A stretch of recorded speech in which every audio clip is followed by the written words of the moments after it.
Football ఆటలు మెస్సీని తెచ్చి football ఎక్కడి నుంచి డబ్బులు వచ్చినాయి? అందాల పోటీలు నిర్వహించడానికి 100 కోట్లు ఎక్కడి నుంచి ఖర్చు పెట్టావు? ఇవాళ జూబ్లీ హిల్స్ లో ఇంకో ప్యాలెస్ కట్టుండు రేవంత్ రెడ్డి. 100 కోట్ల రూపాయలతో ఆయన క్యాంప్ ఆఫీస్ కడుతున్నాడు ఎంసీహెచ్ఆర్డీలో. 100 crores పెట్టి ఎంసీహెచ్ఆర్డీలో సీఎం క్యాంప్ ఆఫీస్ కడతా ఉన్నాడు. డిప్యూటీ సీఎం 5 కోట్లు ఖర్చు పెట్టి 3వ క్యాంప్ ఆఫీస్ కట్టాడు మొన్న. 20,000 కోట్ల రూపాయలు బడా కాంట్రాక్టర్లకు బిల్లులు ఇస్తున్నారు. మూసీ ప్రాజెక్టు పేరు మీద 1,00,000 కోట్ల రూపాయలు ఖర్చు పెడుతున్నాడు. మరి ఈ డబ్బులన్నీ ఎక్కడి నుంచి వస్తున్నాయి?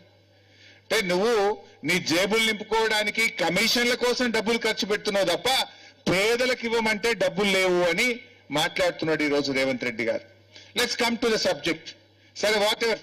ఈరోజు మూసీ సుందరీకరణ nobody is opposing, even BRS is not opposing. మేము అంటున్నది ఒక్కటే. మా సుధీర్ అన్న డీటెయిల్ గా చెప్పాడు, కృష్ణారావు గారు చెప్పారు, మా సబితక్క చెప్పింది. నేను ఒక్కటే మేము కోరుతున్నాం, నువ్వు ఎస్టీపీలు కట్టి మురికి నీరు రాకుండా చెయ్యి. కేసీఆర్ గారు కట్టిన కాళేశ్వరం ప్రాజెక్ట్ నుంచి పైప్ లైన్ వేసి గోదావరి నీళ్లను మూసీలో ప్రవహింపచేయి. ఆల్రెడీ మేము కాళేశ్వరం కట్టినాం.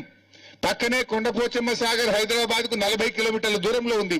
ఒక పైప్ లైన్ వేసి ఆ గోదావరి నీళ్లు మూసీలో వదిలి స్వచ్ఛమైన గోదావరి నీళ్లు ప్రవహిస్తాయి. మూసీలోకి మురికిపోకుండా చేయి, దానికి మేము సపోర్ట్ చేస్తాం. ఎస్టీపీలు కట్టు, దానికి మేము సపోర్ట్ చేస్తాం. You do. మూసీ మురికి పాలదోరడానికి నువ్వు ఏం చేసినా బీఆర్ఎస్ సహకరిస్తుంది, హైదరాబాద్ ప్రజలు సహకరిస్తారు, మా ఎంపీఆర్ కూడా సహకరిస్తారు. కానీ నువ్వు మూసీ పేరిట రియల్ ఎస్టేట్ వ్యాపారాన్ని వ్యతిరేకిస్తున్నాం. మూసీ పేరిట పేదల ఇండ్లు కూల్చడాన్ని మేము వ్యతిరేకిస్తా ఉన్నాం. ఇవాళ గాంధీజీ గారు నువ్వు కడతా అంటున్నది ఏంది? బాపు ఘాట్ కడతా అంటున్నావు. బాపు ఘాట్ ను ఆరాధించే వాళ్ళు ఉండాలి తప్ప బాపు ఘాట్ నిర్మాణం పేరిట బాధితులు ఉండకూడదు. గాంధీజీ గారు ఆయన అహింసావాది. ఆ అహింసామూర్తి విగ్రహాన్ని పెట్టడానికి రేవంత్ రెడ్డి హింసా మార్గాన్ని ఎన్నుకున్నాడు. అహింసామూర్తి విగ్రహం పెట్టడానికి హింసా మార్గంలో బలవంతంగా మెడ మీద కత్తి పెట్టి మీరు ఇల్లు ఖాళీ చేస్తారా, కూల్చమంటారా అని మాట్లాడుతున్నాడు. రేవంత్ రెడ్డి దృష్టిలో ఈ ఎంపీఆర్ అంటే, ఈ అపార్ట్మెంట్ అంటే, ఒక ఇల్లు అంటే ఇటుకలు కావచ్చు. నువ్వు జేసీబీతో కూల్చే ఇటుకల్ని కూలుస్తున్నా నువ్వు అనుకోవచ్చు.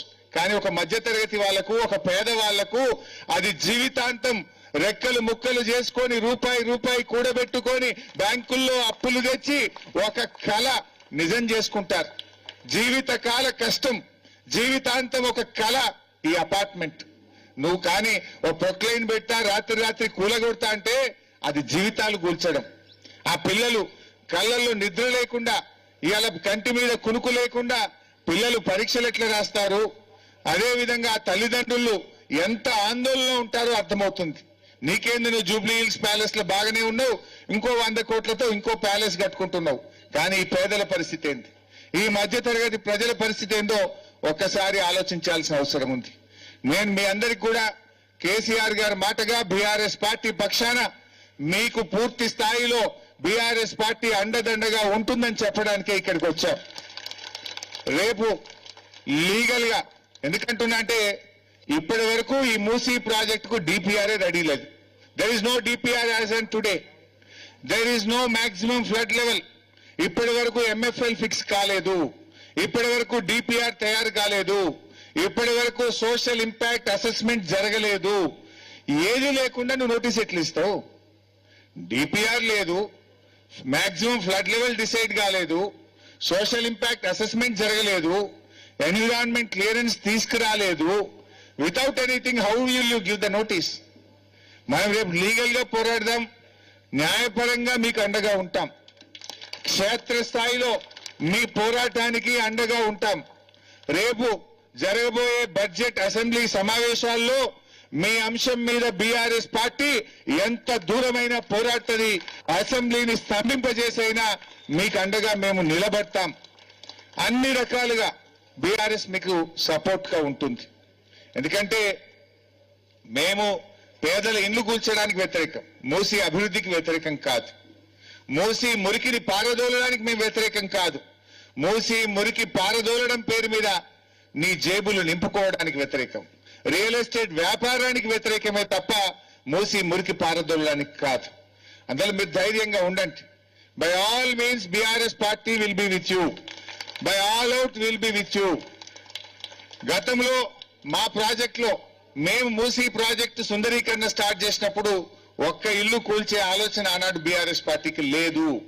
కానీ మీరు ఈ కొత్త పద్ధతి తెచ్చారు. మా సోదరిమణి ఇందాక మాట్లాడుతూ చెప్పింది, వి వాంట్ కేసీఆర్ అన్న బ్యాక్ అని ఇందాక ఒక సోదరిమణి చెప్పింది. తప్పకుండా రాష్ట్ర ప్రజలు అది కోరుకుంటున్నారు. కేసీఆర్ గారు మళ్ళీ వచ్చేది ఖాయం, మీ అందరినీ కాపాడుకునేది కూడా ఖాయం. మూసీ